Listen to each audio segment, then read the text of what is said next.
বার্ধক্য ভাতার টাকা কি এবারও পুরনো ব্যাংক অ্যাকাউন্টেই ঢুকবে, নাকি নতুন করে আবেদন করতে হবে? এই প্রশ্ন এখন অনেক প্রবীণ মানুষের মনে। তবে এই বিষয়ে প্রশাসনের পক্ষ থেকে এসেছে বড় আপডেট। সরকার পরিবর্তনের পর সামাজিক সুরক্ষা প্রকল্পগুলি নিয়ে বিভিন্ন ধরনের গুজব এবং বিভ্রান্তিকর খবর ছড়িয়ে পড়েছিল।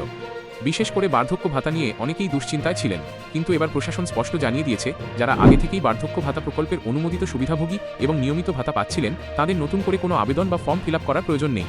আগের মতোই তাদের নিজস্ব ব্যাংক অ্যাকাউন্টে সরাসরি ২০০০ টাকা পাঠানো হবে। অর্থাৎ শুধুমাত্র গুজবের কারণে কোনো রকম অযথা দুশ্চিন্তা করার দরকার নেই।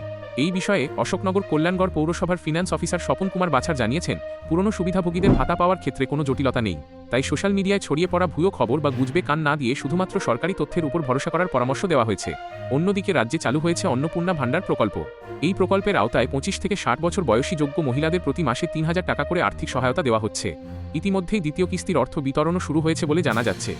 সব মিলিয়ে আপনি যদি আগে থেকেই বার্ধক্য ভাতার সুবিধাভোগী হয়ে থাকেন, তাহলে নতুন করে আবেদন করার কোনো প্রয়োজন নেই। নির্ধারিত সময়ে আগের ব্যাংক অ্যাকাউন্টেই আপনার প্রাপ্য ২০০০ টাকার ভাতা জমা পড়বে। তাই কোনো গুজবে বিভ্রান্ত না হয়ে সরকারি নির্দেশনায় অনুসরণ করুন।